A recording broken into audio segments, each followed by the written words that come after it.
문자 그대로 오른뺨을 맞았을 때 왼뺨을 돌려대라. 사실 이게 상식적으로는 터무니없는 얘기잖아요. 그런데요, 이게 그렇게 불가능한 얘기만은 아니더라고요. 이게 무슨 얘기냐면요, 어쩌면 여러분들은요, 오른뺨 맞았을 때 왼뺨을 돌려댄 적이 있었고요, 또 우리가 그러한 대접을 받아본 적도 있다라는 얘기예요. 심지어 돈 꺼달라고 했을 때에는요, 여러분들이 매우 흔쾌히 기쁘게 덤까지 얹어서 꿔줘 본 적도 있다라는 얘기예요. 언제 그러셨을까요? 과연 언제 여러분들이 그렇게 하셨을까요? 대표적으로 하나만 꼽자면요, 자식한테 그렇게 했죠. 김치 받으러 온 자식한테 어떻게 하셨습니까? 멸치 볶음까지 볶아서 주지 않으셨습니까? 자식 키우다 보면 오른뺨 맞는 것보다 더 속상한 상황을 겪을 때가 있잖아요. 그때 그 자식을 위해서 다른 뺨까지 기꺼이 돌려대면서 맞아가면서 그렇게 자식들 키워오신 거 아닙니까? 혹여나 내 자식이 사업하다 망하면요, 야, 이거 안 되겠다, 내 집이라도 갖다 팔아서 줘야겠다, 이런 생각 해보신 분들도 있잖아요. 아니, 그러면 주님이 우리가 이 본문으로 볼 땐 터무니없어 보이는 그런 구절들이 사실 다 해봤던 얘기들이 되는 거 아니에요? 혹시라도 저는 아직 부모가 아닌데요, 학생인데요, 뭐 이렇게 말씀하시는 분이 계실지도 모르겠습니다. 그러면 반대로요, 우리는 부모에게 그런 대접을 받으면서 커왔다라는 것을 생각해보면 되잖아요.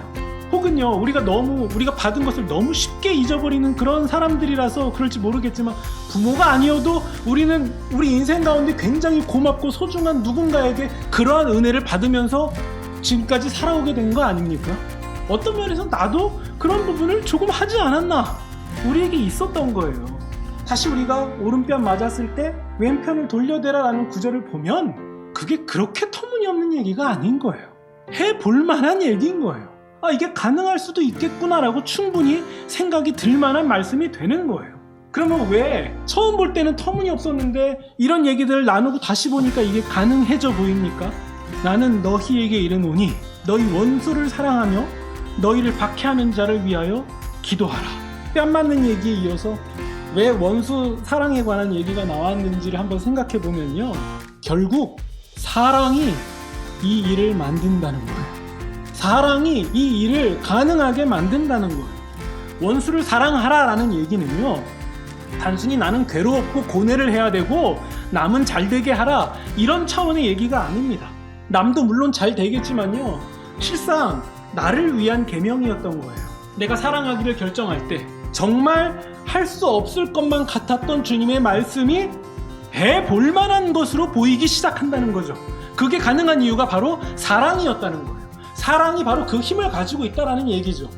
그래서 주님이 원수를 사랑하라 라고 말씀하셨을 때는요, 내가 신자라면, 예수님 때문에 어거지로 하는 사람들이라면 원수까지 목표를 삼아서 한번 나아가보자, 사랑의 반경을 넓혀보자. 그럴 때에 불가능해 보이는 주님의 말씀이 가능해지는 영역으로 점차 넓어져 간다는 얘기인 거죠. 결국 그 말씀이 말씀되게 하는, 말씀이 적용되게 하는 비결이 무엇입니까? 사랑이죠. 왜 하나님을 사랑이라고 하는지, 왜 성경은 그토록 사랑을 강조하는지, 그 수많은 이유 중에서 우리가 한 가지를 명확하게 알 것 같지 않습니까?